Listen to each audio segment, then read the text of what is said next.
I can see why she would owe January. Yes, ma'am. And February, her half of January and February, because you're living there January and February. Why should she pay your rent in January and February? This is the plaintiff, Marquasia Caruth. She says she's been friends with the defendant since the 6th grade. But friend or no friend, she's owed money and wants it today. That's right, they live together. The defendant's trying to stiff her out of the money she owes. And she's here in the name of justice suing for the $4,448.60 she's owed.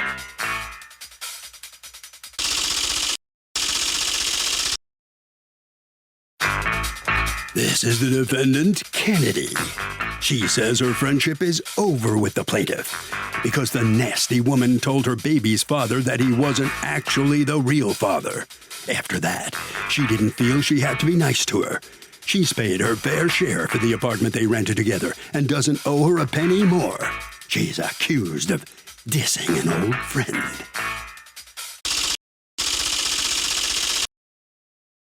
All parties, please raise your right hand. What you are about to witness is real. The participants are not actors. They are actual litigants with a case pending in civil court. Both parties have agreed to drop their claims and have their cases settled here before Judge Marilyn Millian in our forum, the People's Court. People's Court is now in session. The Honorable Judge Marilyn Millian is now presiding.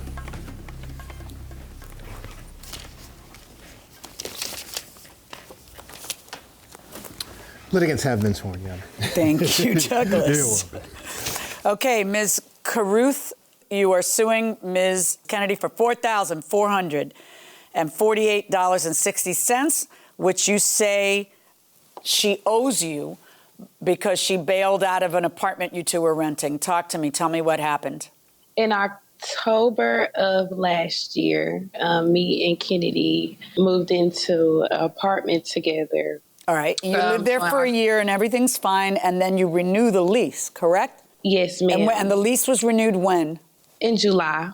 Okay. And in November, you find out what? In November, I get a call from our apartments complex, and I didn't answer the call because I was on a lunch date.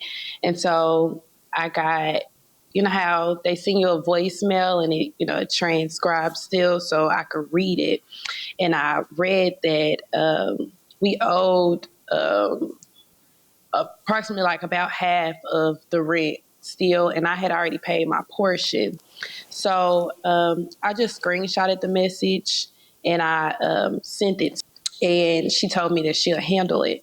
We work together. Where do you guys work? At East Elementary School. Okay, let me just ask you, when does she say, I want to move out? When does she say that? December 13th. All right. She tells you December 13th, I'm moving out. And when does she say she's moving out? She told me in February. Okay.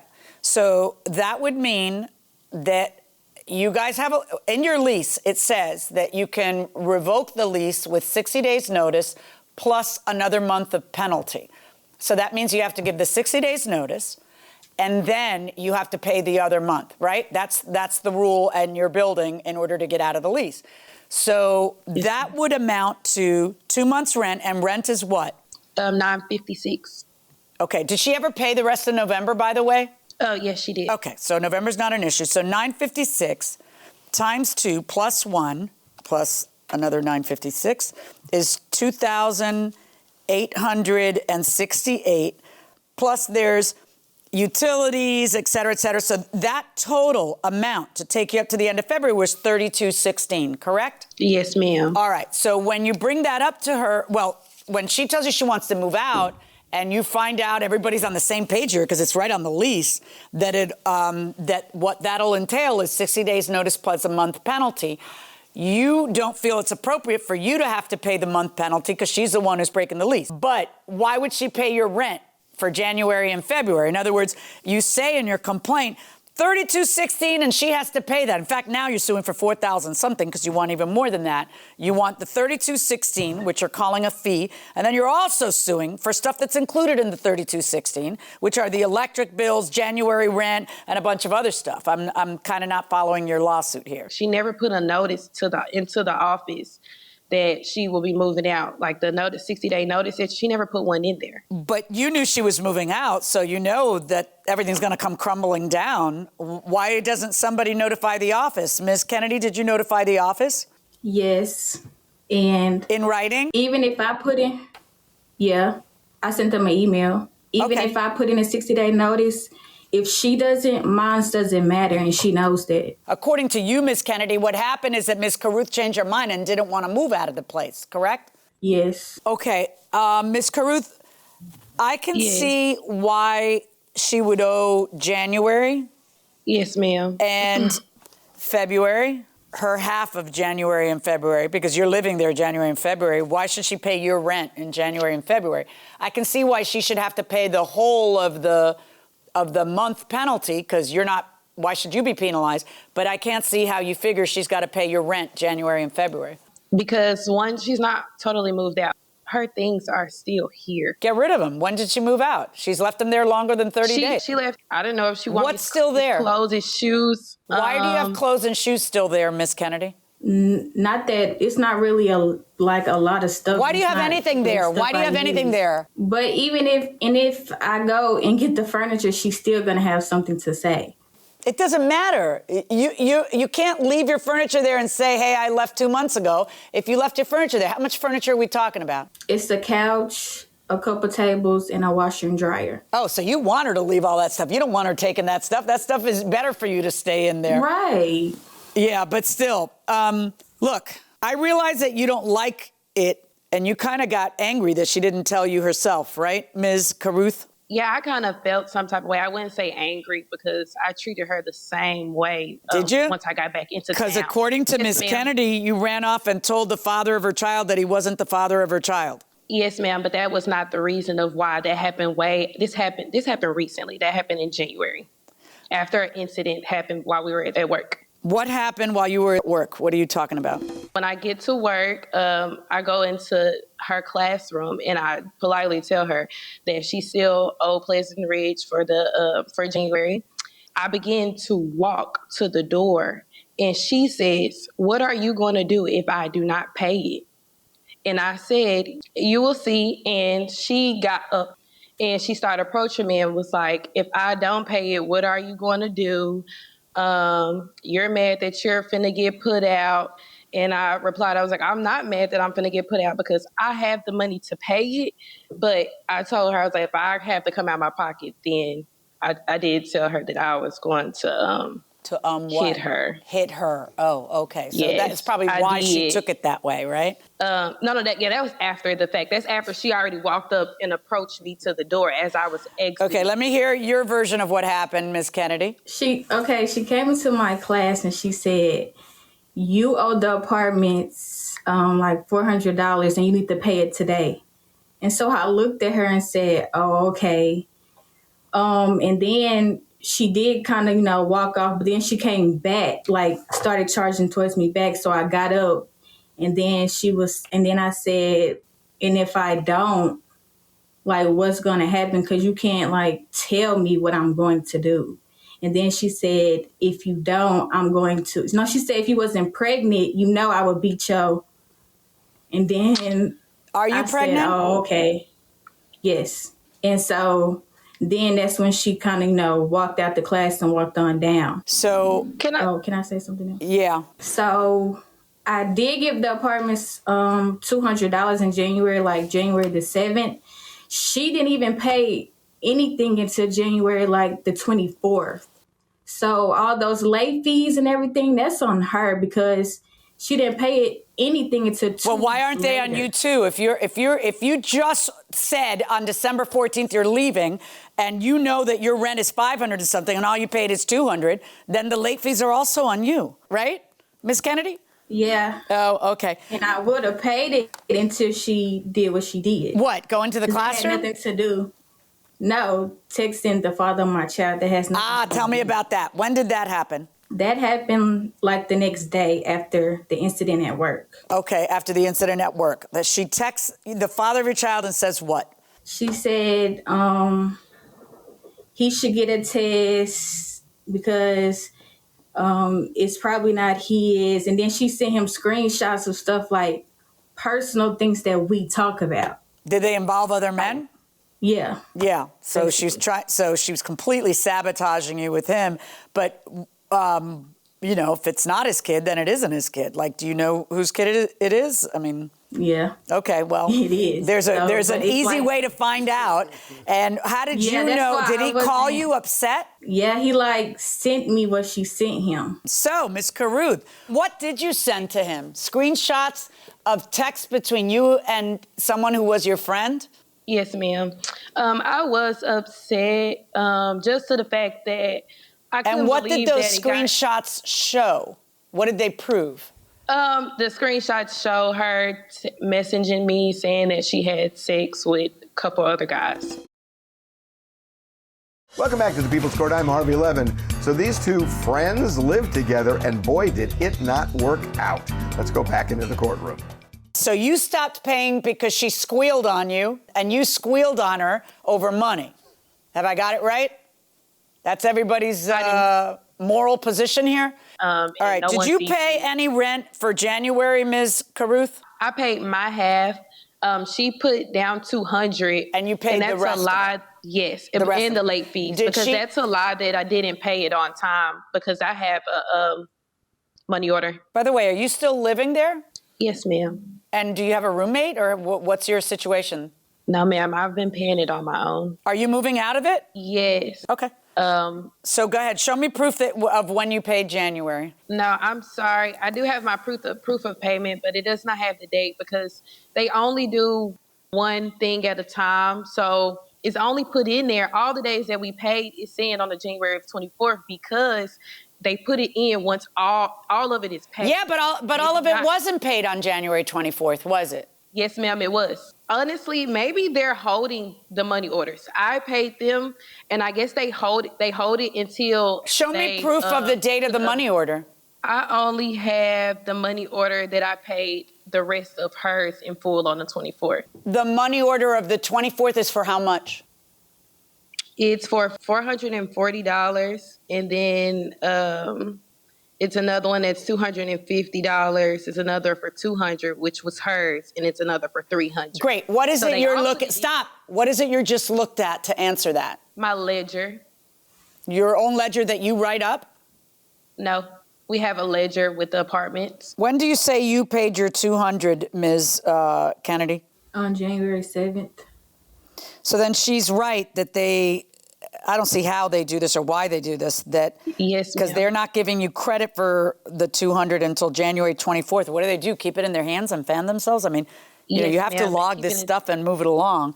All right, I can't tell from the evidence whether or not Ms. Caruth paid the rent of January, her part of it, on time or not. But I know for a fact that Ms. Kennedy didn't. Why are the late fees $125 for January and only $75 for February? And so it's an initial fee of $75, and every week is an additional $50. So since it wasn't paid, you were late on the rent in February. No, ma'am. I don't know why I gave her a chance to. Why would you give her a chance? You knew she wasn't paying. You knew, Yes, you ma'am. went out, you turned around and sent a bunch. You thought she was going to pay in February. You know she wasn't going to pay. I'm not ordering her to pay the $75 late fee. You're the one who chose to stay there. There are bills that come in, utility bills that come in January that pertain to December. You didn't pay those, did you, Ms. Kennedy? No. Now, what ends up happening here is you give the notice, and there is no third-month penalty because you never leave. So that third month dangling in the air doesn't exist for you to collect. What does exist for you to collect? Ms. Kennedy, you owe the utilities of December. You owe the remainder of rent and utilities for January, and you owe all your portion of rent and utilities for February. That is a total that you owe Ms. Caruth of $1,157.60. Do you want her to get her stuff out of the apartment? Yes, because it's a cleaning fee too. Regarding anything that you still have at that place, how long do you need to clear that out? Maybe the weekend. Okay.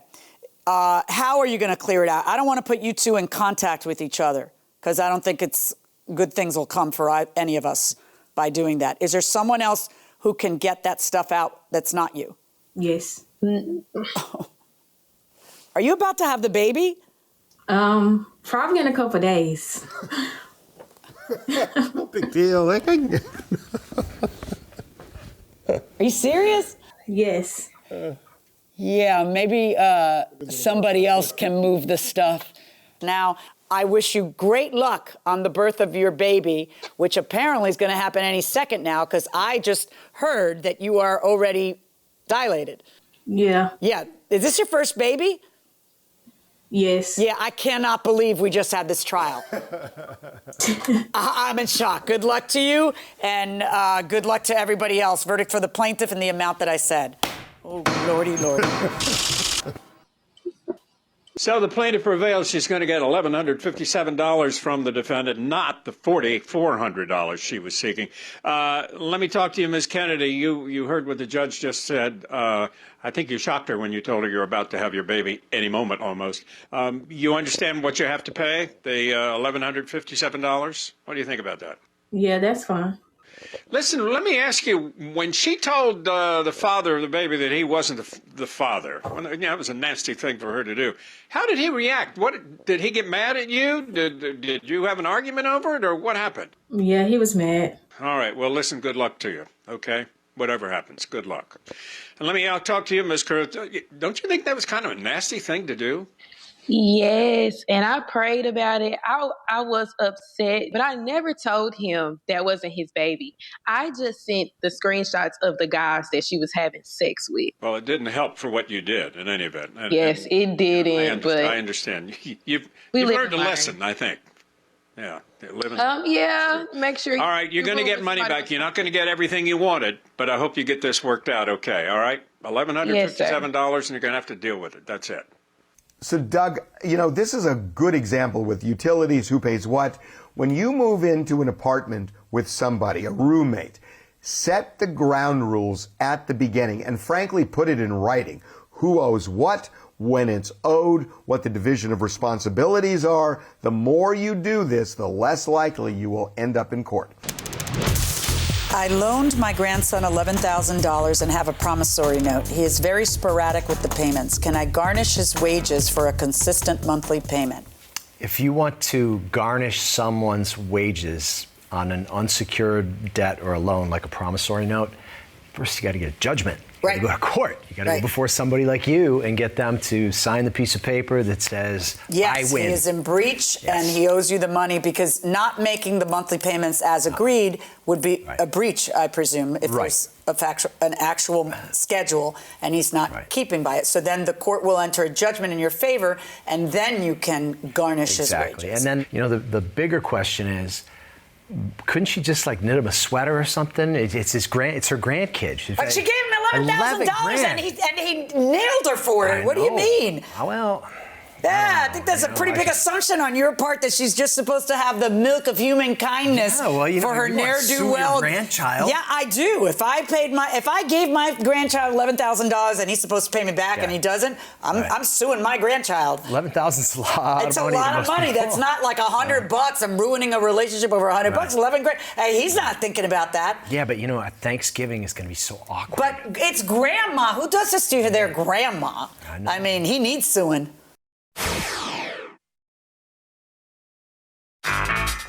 This is the plaintiff, Kayla Gassman. She says she purchased a car from the defendant, who's a sleazy used car salesman. That's right, he took advantage of her. He manipulated the sales papers to make it look like she paid less than she really did. And that's fraudulent. Bottom line, she wants a full refund of the $1,262 she paid him, because this guy is unethical as they come, and he must be stopped.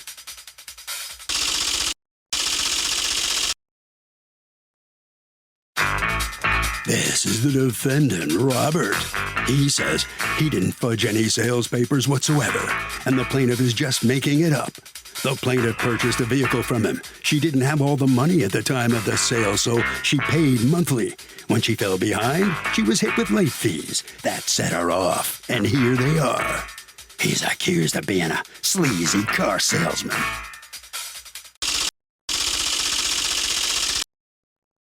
The defendant has filed a countersuit for $3,520 for late fees, harassment, and defamation of character. All parties, please raise your right hands. Welcome back to the People's Court. Next case in the docket, the plaintiff says that she bought a used car from the sleazy used car salesman defendant, says the thing is a piece of junk and wants her money back. But the defendant says that he didn't defraud anyone and is pretty sure the judge is going to agree when she sees his evidence. It's the case of, would you buy a used car from this man? Have been sworn, Your Honor. Thank you, Douglas. You're welcome. Okay, Ms. Gassman, you're suing Mr. Robert and his company for the return of monies that you say you overpaid for a truck and fees. And he is counterclaiming against you for defamation of character and late fees. Talk to me and tell me what happened. So on October 22nd of 21, I was looking on Facebook Marketplace to purchase a vehicle. I saw a post about a 1997 Honda Passport that was listed for $29.95. So I messaged Robert and I asked him what the lowest he would take. His reply was he just gave me the address to the car lot, told me to come up there and test drive it. So I did. I went up there that day. And so after I test drove it, it seemed fine. So I told him that I only had $2,700 that day. And he pulled out his calculator. He was saying that he would take that, but there would be extra fees totaling out to $570. So I said that would be fine. I would pay that over, a payment. So he gave me a bill of sale and the contract. So how much did you pay him that day? That day, I gave him $2,700, and the extra fees were going to be $570. So it totaled out to be $3,270. $3,270. Okay. And is that what your purchase contract says? Yes. Okay. Now, oddly, I have a bill of sale that says $2,000. Why is that? I have no idea. Really? When I spoke to an investigator about that, and he said that that's fraudulent. He's not supposed to do that at all. Of course it's fraudulent. It's cheating the tax man. Mm-hmm. But I usually find that when somebody does it, like the other person's in on it because they want to be thanked for doing it. So why are you fraudulently, Mr. Robert, listing the car sale as $2,000 when you know it was more than that and she owes more in taxes on that? Oh, good afternoon, Your Honor. And both of you are very beautiful today, Your Honor, I must say. I paid $2,000 for the vehicle. No, why are you giving her a receipt that says that she paid you $2,000 when you know she paid more? Me and her had an understanding. I told her that I paid $2,000 for the vehicle, and she was a little short on funds. To help her out on her taxes, I'll give it to her. You mean in order to engage in tax fraud, right? So you were going to lie, and she was going to take your lie and say thank you. Don't pretend you didn't know, Ms. Gassman. What goes wrong? You pay the $2,700, but you don't get the title that day because you still owe whatever other money we're talking about. The agreement is that you're going to pay it a certain way. You were supposed to pay it when? I think it was November 6th. Hold on. November 4th. According to the payment contract, you owe $285 November 4th and another $285 November 17th. Did you pay it on November 4th? I paid him on the 6th. Right. So, and according to the contract that you signed, there's an additional $500 due if it's not paid on time, right? Yeah. Okay. So what happens? You're coming up short on November 4th, and you text him. What do you say to him? So, yes, I explained to him, because when I bought the car, my boyfriend originally told me he was going to help me. And so when I messaged him, I told him I was going through a breakup. So there was going to be some financial things coming with that. And my oldest son, his birthday was coming up, and I couldn't afford to get him a present. I'm sorry. And, at the time, I was just feeling like a failure. Like, I was failing my children. So so when I contacted him, yes, it was in a panic. And he told me to pay him what I could. Okay, So, let's see what you say and what he says. You say to him, right. hey, I was wondering if there was any way we can work something out. I'm not doing too well right now. I definitely won't be able to afford another $500 added on like it says on the paper if I didn't pay. I got a lot of BS to deal with, and my son's birthday's next weekend, and I can't even afford to get him a present. I can try to pay what I can, but it won't be a lot. And his answer is Cash App the most you can, thanks today. Yes. So I told him I wasn't gonna have the money for 2 days. And 2 days later is when I met him at the car lot, and we got into the conversation about it. And he told me, don't worry about it. Don't worry about it. Just pay me the extra fees and we'll be good.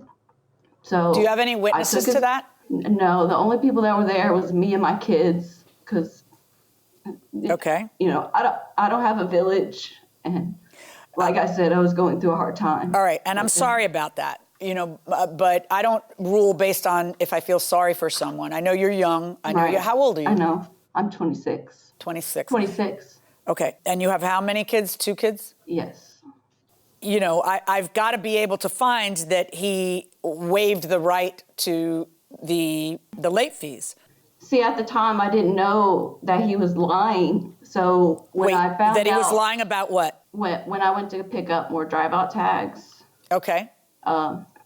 we were talking in person, and I explained the situation. He told me not to worry about it, just to pay him the rest of the extra fees. Okay. So you pay it on the 6th, you pay part of it, then you pay the rest of that first one when? I paid him that day on the 19th. I paid him what I could, because that's what he asked. I paid him another $150. I ended up paying him off on December 20th. Actually, I was $20 short, but I didn't know that at the time. Okay. So you're actually still not paid off. Right. I was $20 short. So I didn't speak to him again until the 31st. And he was supposed to mail me my title. He asked for $12 for a Okay, one-day I want to know shipping what fee. this says. I see his text, but I don't see what comes before it. You can stop with all this. Right. Are you coming to pick the title up, or do you want me to mail it? That is this is before the 31st. What was he referring to? You can stop with all this. We were in an argument about the late fees. And I told him I reminded him of what he Well, was I'd like to me in see that. person, That's the and whole case. Why don't I have those texts? Because that was not in the text message. He had called me. He calls me when we're in the middle of text messaging, and he'll call me. So that's when it gets blocked out. Okay, can I ask you a question? Did you ever waive the late fees? No, ma'am. She What I says you did verbally, that you told her, don't worry, just pay me the rest of the money. You don't have to pay the late fees. What I did tell her on the text, I know money is hard. I say, hey, don't worry, because after all the argument and the stuff she was doing to me, the harassment, I say, hey, listen, don't worry about the 500. I say, just give me 350, and you can 350 plus the 20 that you're short, and then you can have your title. I tried to work the with her. 350 is late fees. So she says, I don't owe him late fees, Judge, because I'm supposed to have gotten the title. He had waived the late fees. He's now trying to extort me. I continued to pay him because he told me he was waiving the late fees. She's asking me to look at the text where you say, just send what you can, thanks, today, as an answer to her question saying, I can't afford to pay the late fees. That you're saying to her, by that answer, that you're going to work with her. It's close. I would prefer an actual waiver where he says, don't worry about the late fees. And you should ask for that when you're trying to negotiate a waiver of late fees. But it's close. Now, she says she discusses it with you as well. And her proof that she had, or she's asking me to look at this as proof, is that at some point you say, send me $12, I'll overnight the title. Why are you telling her that if you feel like she still owes you money? Because at that point, she was harassing me. My business, 95% of my business is Facebook Marketplace. And she put up over 100 ads belittling me, saying I was scamming her, I was stealing from her. When did she do that? on several different occasions. That is not an answer. Tell me the first time. Do you know when she first put them on? How about you, Ms. Yes. Gassman? When did you first start writing stuff on Facebook against him? This text is on December 31st, where you say to her, next day mail will be $12. You can stop with this, or you come in to pick up the title.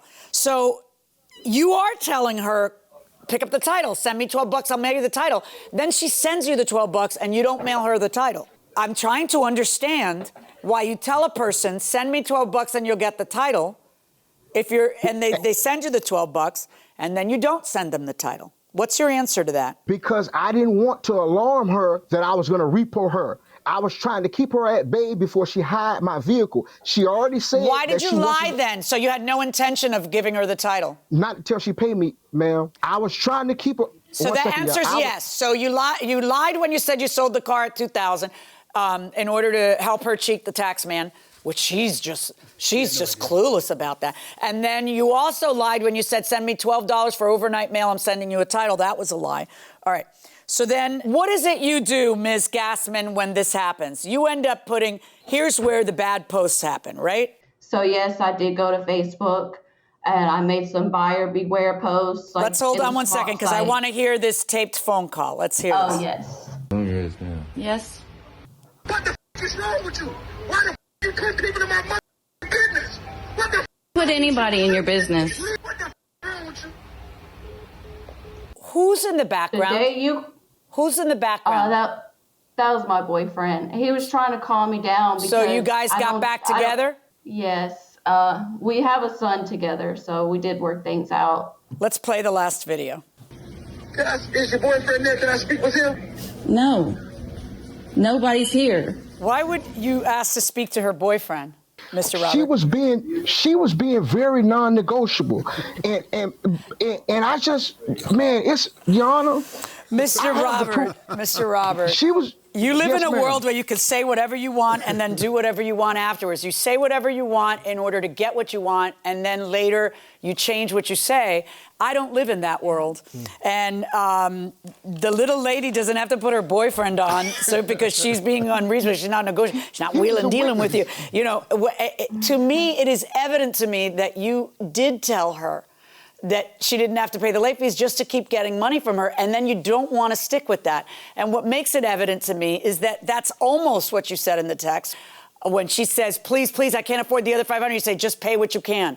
Yeah, you know, a lot of judges might just call that waiver. I'm actually going to give it to you. Maybe it's not that clear.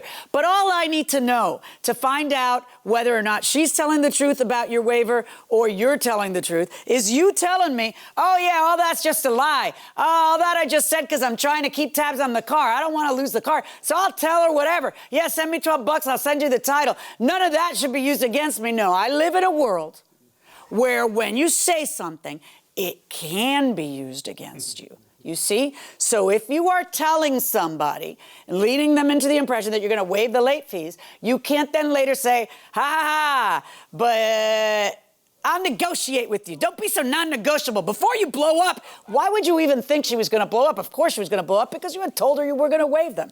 So now, you still owe $20. Everybody agrees with that, right? Yeah. Now, but let me just try to understand your lawsuit because I love this, Ms. Gassman. Your Honor. You have a lawsuit against him for the $12 for the title that you sent him and $1,262, which is what? It's so the bill of sale being $2,000 and the contract that he had. Oh, get on out of here. Are you kidding me? Ms. Gassman, look at me because I'm going to give you one chance to come clean. Yes, ma'am. You know I've been around the block, right? Yes, ma'am. Okay. When he wrote $2,000, wasn't he saying that way you'll pay less in taxes? No, he did not tell me that. And I did not glance at the bill of sale. I was more paying attention to the contract. He doesn't strike me as the kind of guy who would do you a favor without trying to get credit for it. And I don't believe you on that. But now you have a car and you have no title, right? Right. Right. I was asking for my title as well. Yeah, well, you haven't, but that is what you should be getting. And now on the counterclaim, you're suing her for $3,520. Let's go over that. The $20, I agree with you. She owes you $20. Everybody agrees that. $500 on the late fees, I am finding against you on that. okay? And $1,500 for defamation of character. Tell me what she wrote about you. Do you have the defaming statements? I'm gonna need about 5 minutes. Yeah, sure, take it. Don't worry, take it. While he's looking for that, what was it you said about him, Ms. Gassman? Yes, I have it right here. I said he was a scammer and that he refused to give me the title after I paid off the vehicle, and then I just posted screenshots. Okay. All right. So is her defaming statement anything other than that, what she just said, which is he won't give me my title even though I'm paid off? She wasn't paid off. Okay. All right, we're done. Here's what's going to happen. No, you're not going to get $1,262. In fact, you're going to pay him $20 that you still owe him. And on your counterclaim against her, you win on the $20. And I am ordering you to sign over the title to her because I find that she has, in fact, abided by what you told her, which you agree that you told her. You're just telling me, well, I was lying. I just told her that stuff just to keep her on the string so that she wouldn't hide the car. But that's not how business is done. And there are consequences to things you say. So I am going to hold you to that, and I'm going to order you to sign over the title to her as soon as she pays you the $20. That is how we're resolving both cases. Good luck, folks. Hey, congratulations. I told you. Congratulations. No smoke. No smoke. I lost. He says no smoke, he lost. No, the defendant actually won. You get $20 from the plaintiff, Mr. Robert. Then you got to give her the title. That's what the judge has decided. You okay with that? Can I have an appeal, or I have to just give it to her? No, you can't appeal. This case is close, final. It's like Supreme Court. It's a final decision here. You agreed to whatever the judge decided. All right? Not a problem. All right, Ms. Glassman, you were suing for $1,200. You don't get that, but you are going to have to pay that $20, but you're going to have the title. How about that? Yes. Is that okay? Yeah. Okay. How's the car, by the way? We never heard whether it was any good or not. Is it a good car? Well, I haven't been able to drive it lately, and it does have a coolant leak, so I have to be very careful with it. Well, I suggest you don't go back to Mr. Robert. I did right. have your car fixed. I already know. Do that for you. Yeah. Okay. Never again. All right. Very good. Well, thank you very much. Okay, Doug, we've talked about it before. When you sue for defamation, you have to prove initially that the statement made, which is the subject of the lawsuit, is false. It can't be sort of true. It can't be partially true. It's got to be false. And that's just the beginning, because after that, you have to prove the false statement caused some kind of scorn and ridicule. In this case, there was no proof that it was even false, and that's why the plaintiff lost. Is there anything you can do when a person refuses to cooperate with an insurance company so they can't pay out on an accident? I got rear-ended and the state police were on the scene. The person admitted he was 100% at fault. Help! Okay, so it sounds like that person is not cooperating. The person who rear-ended you is not cooperating with their own insurance company. They've disappeared or something. Right. Right. So that's a problem for everybody, because the truth of the matter is, yes, there is something you can do, which is you need to file a lawsuit against the person. Right. Your rights are against the person, not against the insurance company. If the person isn't cooperating with their insurance company, they'll get theirs because that's one of the clauses in the contract with the insurance company. Right. The problem is that's not good for you. No. So they cancel them or they something. deny coverage and they say, you're not cooperating, so we're not going to cover you on this accident. Yeah. Guess who's left holding the bag? You've now got to collect against the person. Right. But your beef is always with the person. You don't have rights against the insurance company or to force him to cooperate with his insurance company. Now, having said that, most people will cooperate because they don't want to be stuck paying $5,000 to fix your car. Right. So they will eventually cooperate, especially when they get that letter from the insurance company saying, we're going to deny your coverage and you'll be in this alone.